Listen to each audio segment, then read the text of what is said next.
Hey guys, welcome back. Julie here. Today I'm going to be talking about everything I read in April. And yeah, I'm really excited. It was a really good reading month for me. I hope it was for you as well.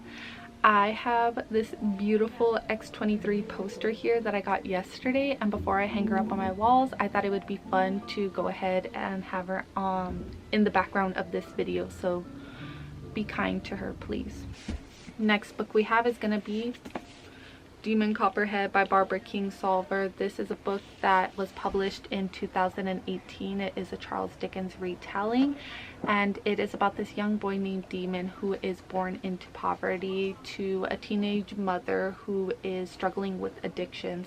This book touches on a lot of heavy things like addiction, loss through addiction, grief, the foster care system, as well as child labor. It's just so heavy, but I really loved how these characters felt like they were real humans instead of characters I was reading on paper. I think with a book this big, especially if it's told in first person, you really have to like the character you're reading, and Demon was so lovable, so witty, so intelligent, and just wore his heart on his sleeve, but just had to endure so much. It was so beautiful to read.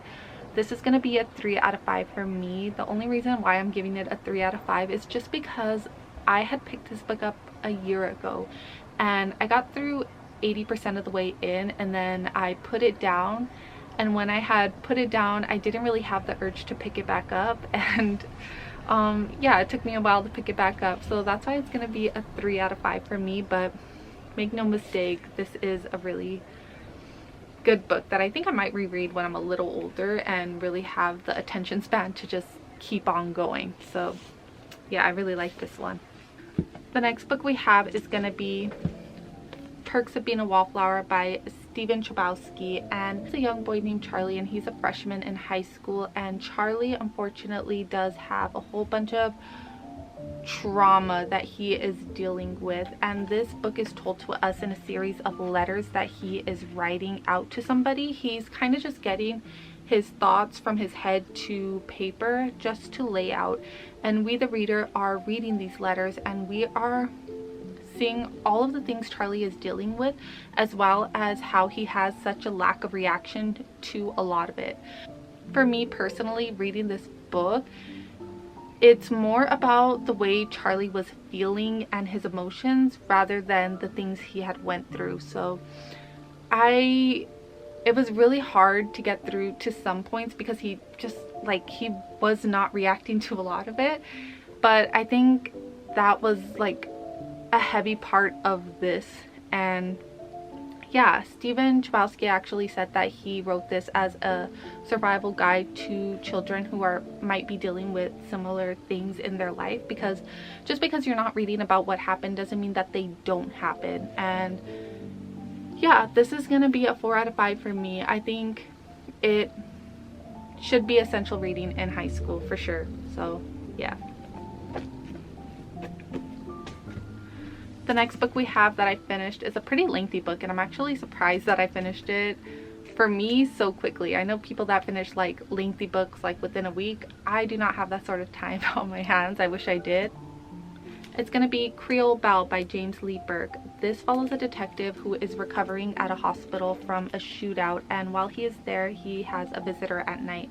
Her name is T. Jolie Belle, I believe, and while she is there, she is telling him that she is in danger. She's kind of gotten herself into a wrong crowd, and while she's telling him this, he kind of is just like, hey, I don't really want to hear this. I'm recovering, so sorry.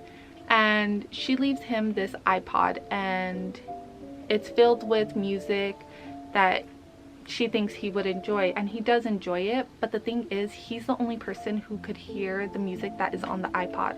So when he's released, he kind of finds out that T. Jolie has been a missing person for a while now, and nobody in the town has been able to find her. So he takes it upon himself to kind of investigate where she might be, as well as nobody could hear the music that is on the iPod that she had given him.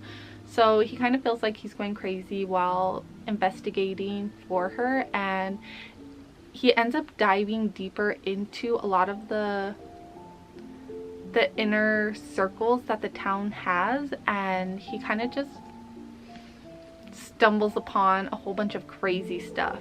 So yeah, I really like this book.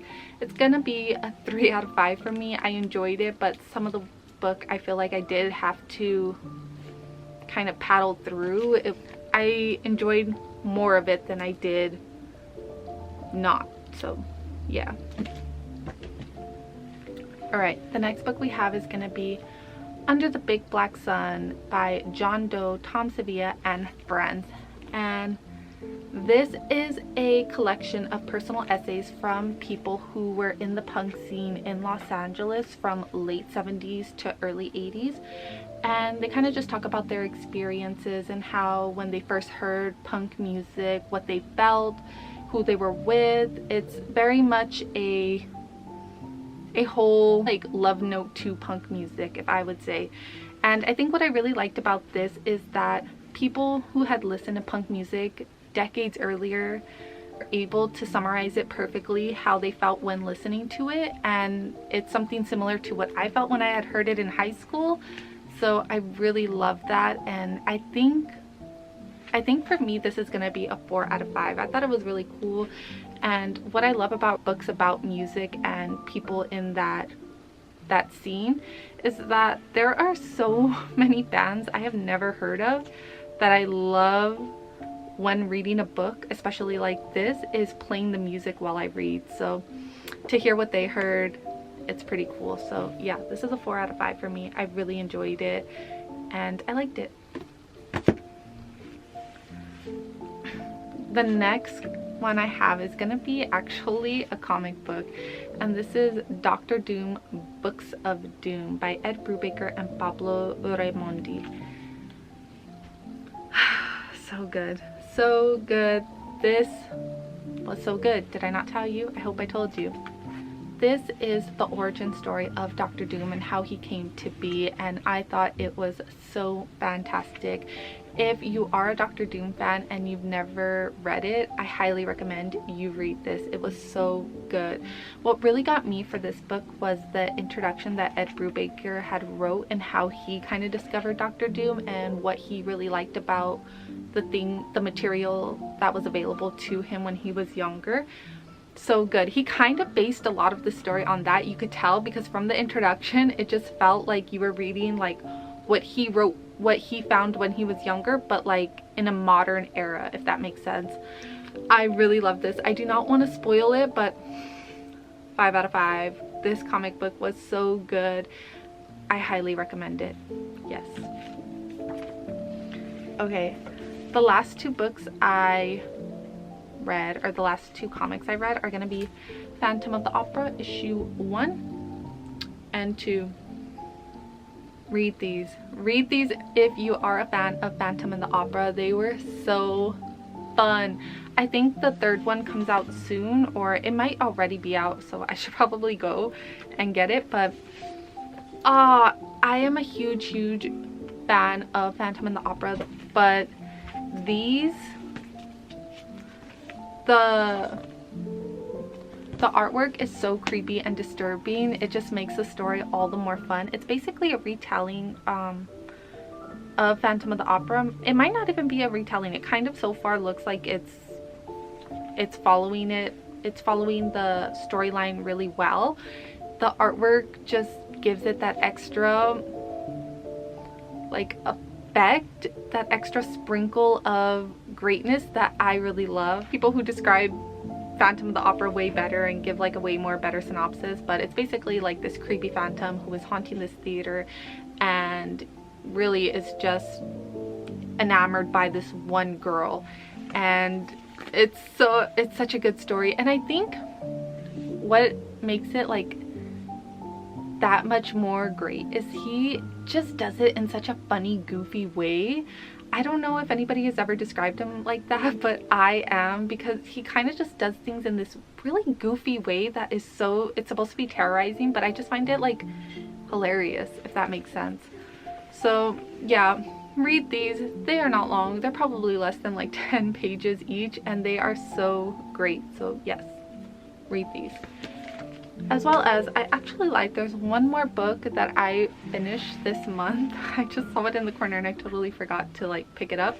It's gonna be Fantasticland by Mike Bakoven. This is a horror thriller novel and it is told in interview style format. People that are being interviewed were actually either these guests or workers that were stuck in Fantasticland, this amusement park in Florida, while a hurricane was taking place, and they were deemed as low priority risk just because they had food, water, shelter there, and I guess the authorities had like bigger issues to attend to with the townspeople.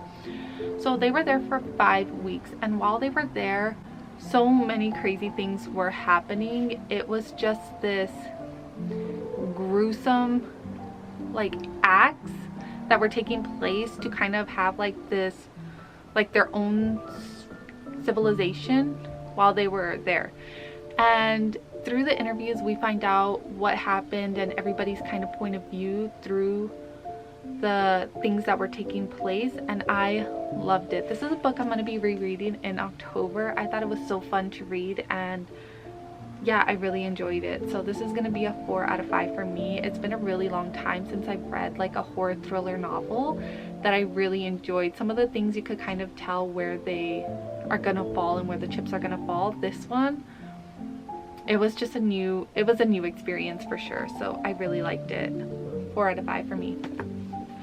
So yeah, this is everything I have read in April, and I really liked it. I think I had a really good, fantastic reading month, and I hope you did too. So yeah, thank you guys for watching this video, and I will see you in the next one.